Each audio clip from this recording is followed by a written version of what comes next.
साथियों की मेहनत की वजह से ही आज घर घर तक बाबा साहब अम्बेडकर की बात, मान्यवर काशीराम साहब की बात, मान्यवर दीना भाना वाल्मीकि साहब की बात, फूले पेरियार साहू जी महाराज की बात, कोतवाल धन सिंह गुर्जर जी की बात पहुंचने का काम हो रहा है। मैं इसके लिए पूरी पार्टी के नेताओं का आभार प्रकट करता हूं।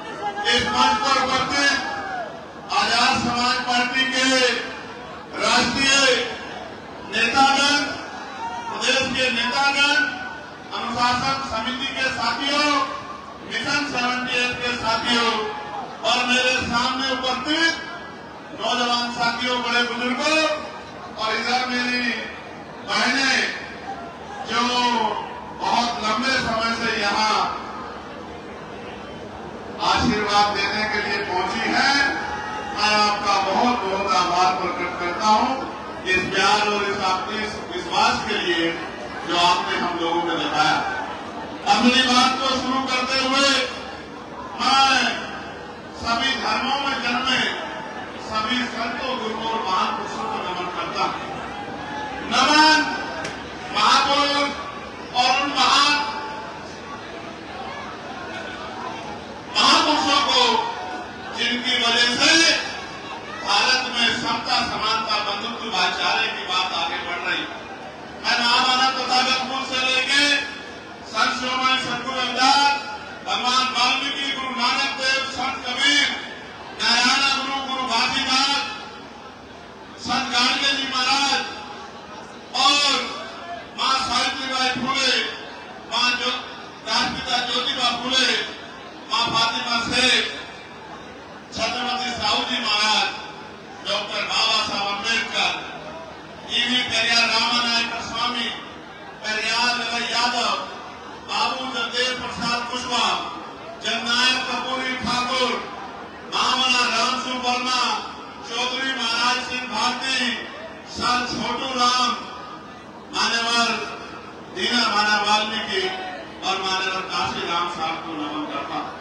सामान्य साथियों, ये मेरठ की वो क्रांति रहा है जहां 1857 का गदर, 1857 की क्रांति इसी मेरठ की धरा से शुरू होने का काम किया और कोतवाल धन सिंह गुर्जर और माता देव वाल्मीकि जी ने उसका नेतृत्व कर पूरे भारत की गुलामी की बेड़ियों को काटने का बिगुल इसी मेरठ की धरती से बजाने का काम किया।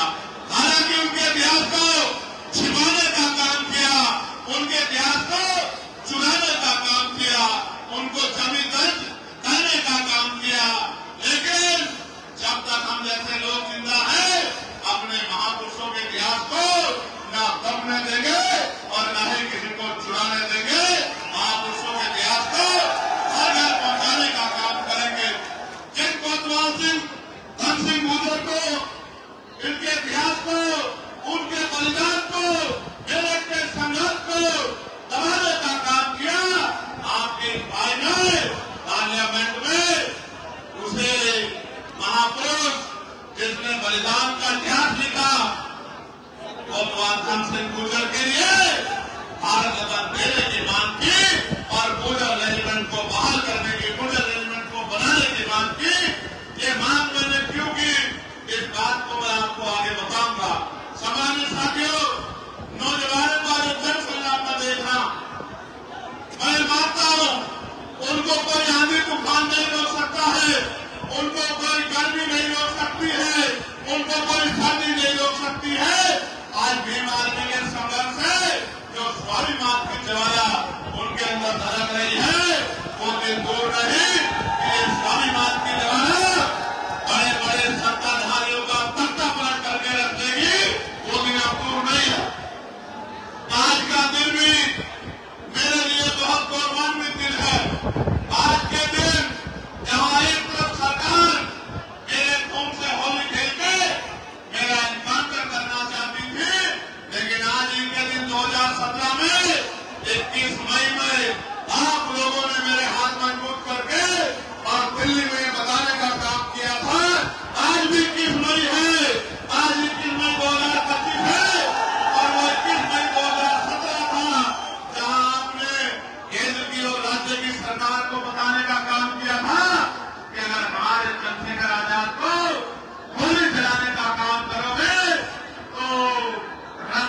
नदियां बहा देने का काम हम सब लोग करेंगे और एक ऐतिहासिक जन सेना आपने जुटाने का काम किया था। सम्मानित साथियों, मैं कैसे आपका धन्यवाद करूं? मैंने तो एक किसान कमेरे परिवार में जन्म लिया है, एक गरीब मां की कोख से जन्म लिया है, जिसने तमाम तरह के जीवन में अपने जीवन में तमाम तरह की परेशानी देखने का काम किया। गरीबी देखी, बेबसी देखी, लाचारी देखी, जाति के आधार पर जुल्म जात के अत्याचार देखा और मेरे पिताजी ने महापुरुषों के रास्ते पर आगे बढ़ाने के लिए मुझे एक ही सीख देने का काम किया और वो सीख ये है कि अगर आप पैदा हुए हो तो आपके जीवन में कोई लक्ष्य होना चाहिए और अगर आपके जीवन में कोई लक्ष्य नहीं है तो आपका दुनिया में आना और जाने का कोई मतलब नहीं बनता। मेरे जीवन में लक्ष्य है आप सबकी गरीबी, बेबसी, लाचारी को खत्म करके आपको मान सम्मान का जीवन दिलाने का लक्ष्य मेरे मन में है। जिनको कमजोर समझ के कुचलने का काम किसानों को, मजदूरों को, नौजवानों को, महिलाओं को देश की सत्ता में बैठे लोगों ने किया है, उनको मुख्य धारा में लाके और भौतिक सुधार, मौलिक सुधार, बुनियादी सुधार के घरों तक पहुंचाकर और उनको मान सम्मान का जीवन दिलाना ही मेरे जिंदगी का लक्ष्य है। इसीलिए 16 महीने की जेल काटकर, इसीलिए आपको याद होगा जब दिल्ली में गुरु का तोड़ा गया था और दिल्ली में भी लाखों लोगों का सैलाब उठा के केंद्र की सरकार को झुकाने का काम आप लोगों ने किया था। वो बात भी मैं नहीं भूला। मैं अपने ऊपर बड़ी लाठियों को भूल सकता हूँ, मेरे पैरों के नखून खींच गए उसको भूल सकता हूँ, मेरे हड्डियां तोड़ दी गई मैं उनको भूल सकता हूँ, मेरे खून से होली खेल के मेरे ऊपर गोलियां चला के मुझे मारने का प्रयास किया गया, मैं उसको भूल सकता हूँ। लेकिन आपकी पीठ पे जो लाठियां पड़ी है उनको ये चंद्रशेखर आजाद भूलने वाला नहीं है।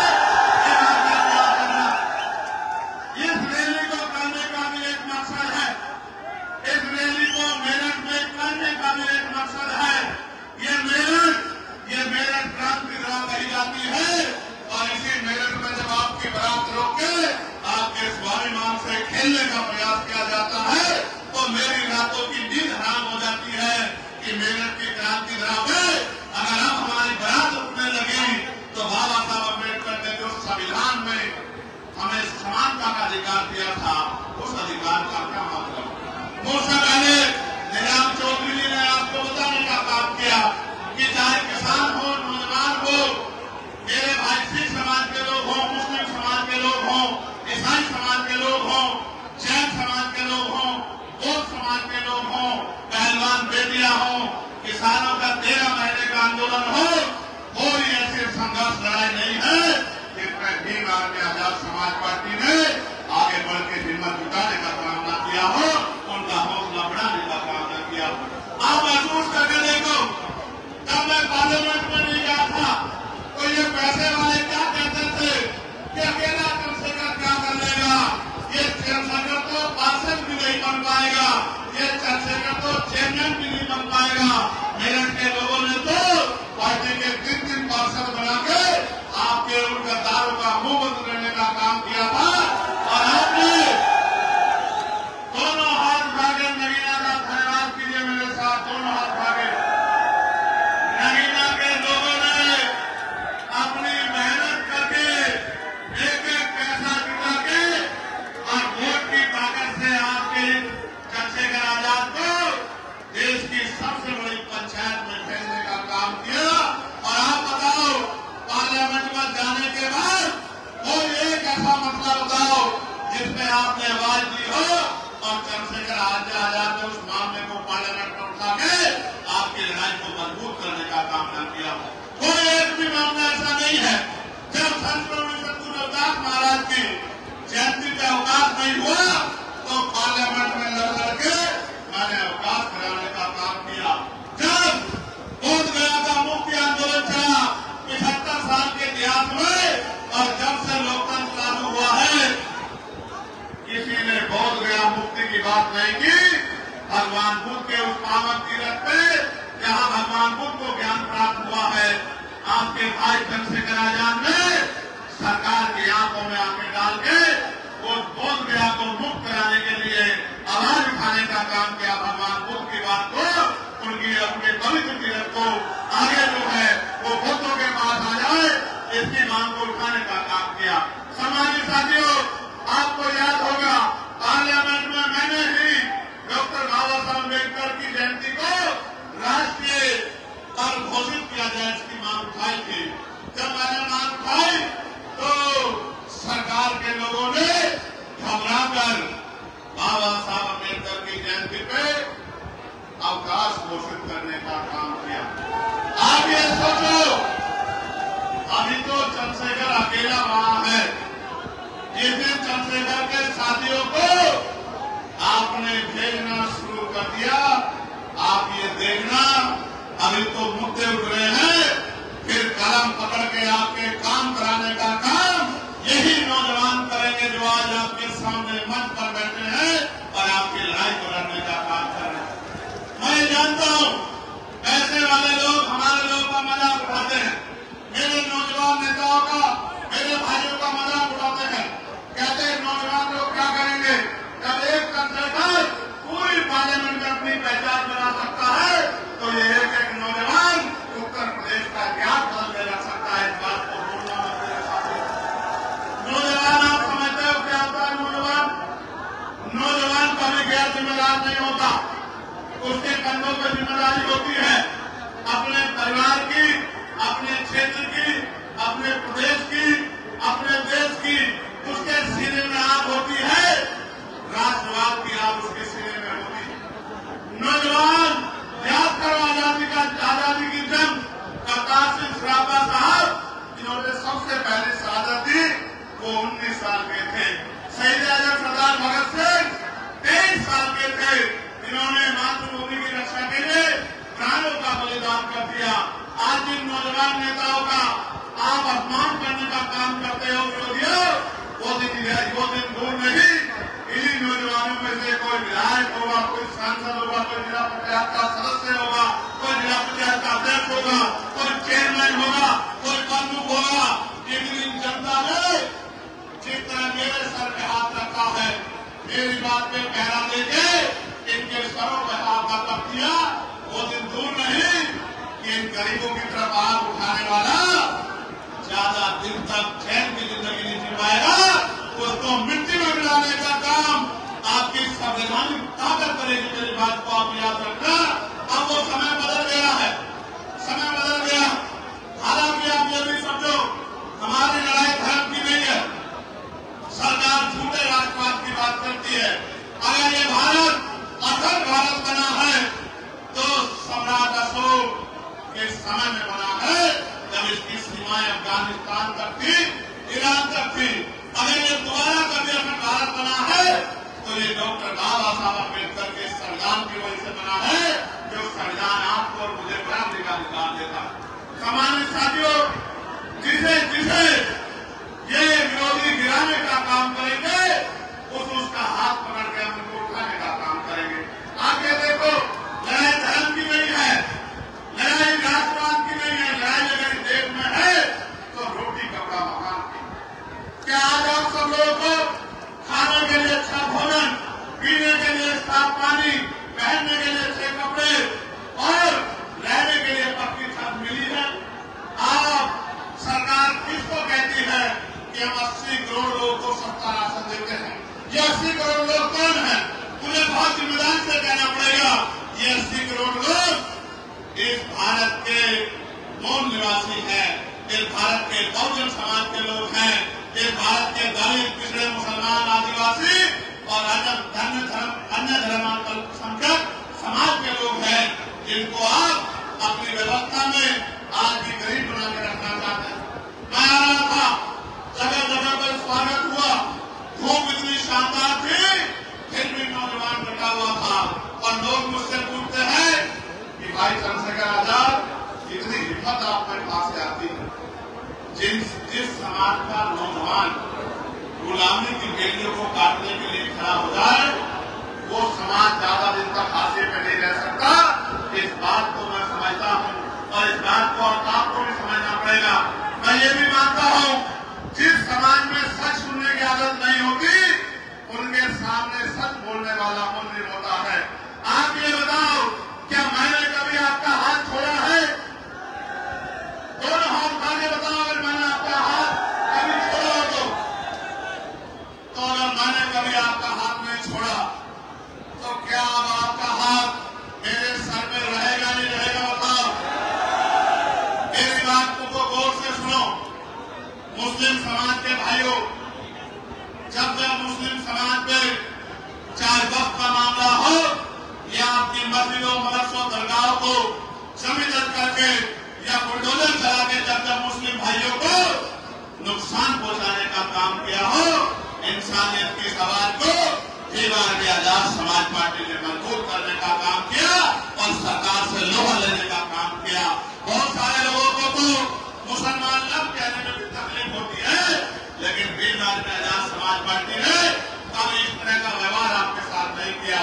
और आप जिनको वोट देते हो वो वोट लेने के बाद 5 साल कभी दिखाई भी नहीं देते। जब आप काम कराने जाते हो तो वो कहते हैं हमारे पास ताकत नहीं है। अरे मैं समझता हूं आप में ताकत नहीं है, उससे भी बड़ी बात यह है कि आप इनको पैरों पर खड़ा ही नहीं करना चाहते। आज प्रदेश की स्थिति क्या है?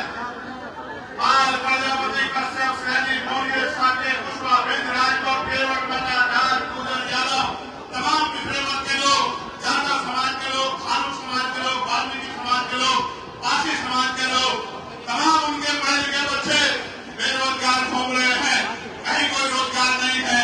कोई भर्ती आती है तो पेपर लीक हो जाता है, कोई भर्ती आगे बढ़ती है तो आरक्षण का घोटाला हो जाता है। 69,000 शिक्षक भर्ती में जो धर्म की बात करते हैं, दलित पिछड़े वर्ग के बच्चों के 20,000 पद लूटने का काम इसी उत्तर प्रदेश की सरकार ने किया और उन पर मुकदमा दर्ज करा के उनको मिठाई खिलाने का काम इसी उत्तर प्रदेश की सरकार ने किया। सम्मानित साथियों, अगर सरकारी नौकरी नहीं होगी तो फिर आपके बच्चे कैसे आगे बढ़ेंगे? प्राइवेट सेक्टर में क्या है हमारे पास? इसलिए मैंने पार्लियामेंट में प्राइवेट मेंबर बिल में लेके आया कि भाई प्रतिनिधि क्षेत्रों में भी कमजोर वर्गों के लोगों को आरक्षण मिलना चाहिए। और आरक्षण की कीमत उनसे पूछो जिनका बच्चा इस आरक्षण की वजह से नौकरी पे गया है। नौकरी पे जाने के बाद उसने अपने गरीब परिवार के आंसू पूछने का काम किया। जिन्होंने आरक्षण की लड़ाई नहीं लड़ी उनको आरक्षण की शक्ति का नहीं पता है। ये लोग आपकी वोट लेते हैं और आपकी तरक्की के रास्ते को भारतीय जनता पार्टी के लोग खत्म करने का काम करते हैं। इसलिए आज यहाँ इस मंच से मैं आपसे अपील करने के लिए आया हूँ, अगर स्वाभिमान सम्मान का जीवन चाहिए तो कीमत चुकाने के लिए तैयार हो जाओ, संघर्ष करने के लिए तैयार हो जाओ, मैदान में उतरने के लिए तैयार हो जाओ। क्योंकि मैं जानता हूं जिस दिन आपने तय कर लिया दुनिया की कोई ताकत आपके हौसले को कमजोर नहीं कर सकती है और कोई भी बड़ी से बड़ी ताकत आपके सामने नहीं दिख सकती है। ये बात मैं डॉक्टर बाबा साहब अम्बेडकर के मानने वालों की जानता। प्यारे साथियों, आज कोई जिला ऐसा नहीं है जहां दलितों की खान ना की जा रही हो, पिछड़ों की खान ना की जा रही हो। कोई ऐसा जिला नहीं है। कई मार के रखते हैं, कई बहन बेटियों का रेप करते हैं, कई घर जलाते हैं। जो जमीनें हमें मिली थी सरकार उन जमीनों को छीनने का काम कर रही है और कोई आपका रखवाला दूर दूर तक नजर नहीं आता। जो आज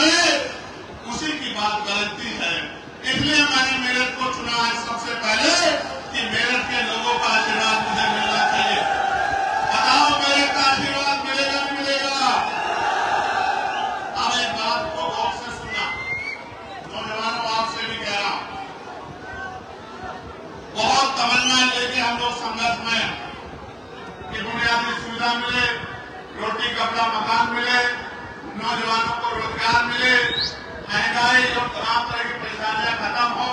आप महसूस करके देखो, बिजली के दाम से लेके पानी के दाम, सड़क कहाँ बनेगी, स्कूल कहाँ बनेगा, यूनिवर्सिटी कहाँ बनेगी, मेडिकल कॉलेज कहाँ बनेगा, नौकरी किसे मिलेगी, रोजगार किसे मिलेगा, इंडस्ट्रियल एरिया किसे कहाँ लगेगा, ये सब सरकार तय करती है।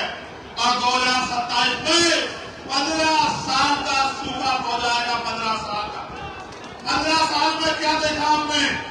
थाने में जाते हो सुनवाई नहीं होती, सरकारी दफ्तरों में जाते हो सुनवाई नहीं होती, जुल्म जाती होती है, न्याय नहीं मिलता। इस 15 साल के सूखे में खत्म करने के लिए दिन रात हम लोग जुटे हैं। इस सूखे को खत्म करने में मदद कराओगे नहीं कराओगे बताओ? जब नगीना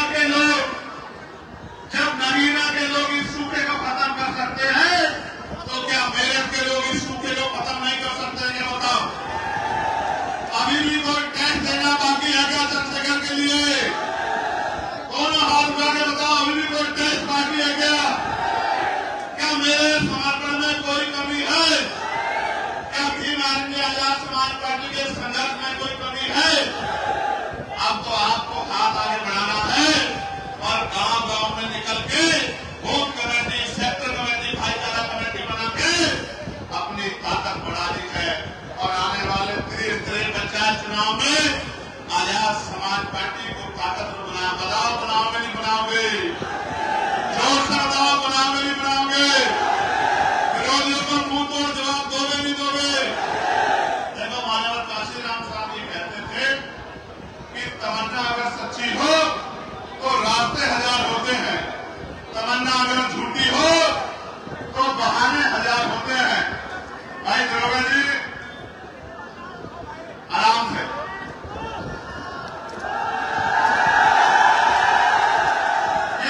ये गरीब लोग, इनका नेता गरीबों का मैं, अमीरों के नेताओं को फर्क नहीं पड़ता, लेकिन मुझे इनके आंसुओं से फर्क पड़ता।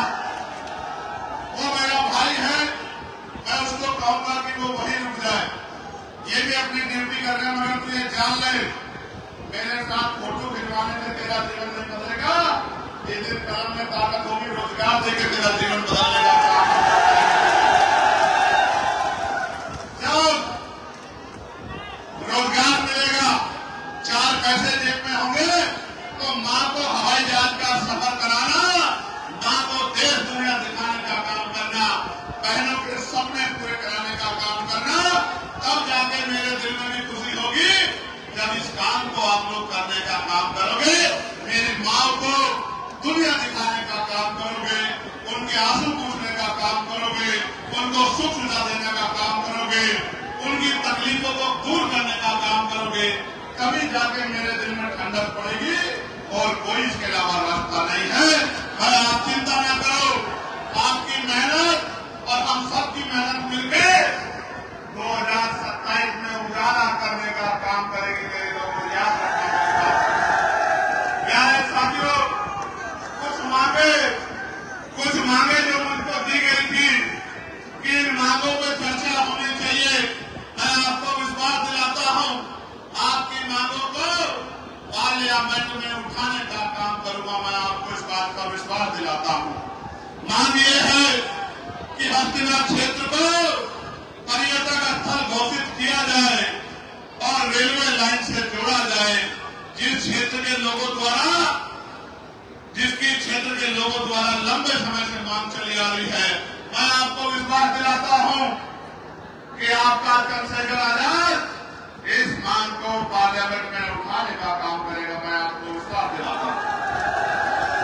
आपकी मांग है शहीद धन सिंह कोतवाल जी को भारत रत्न दिया जाने की मांग आपने की है।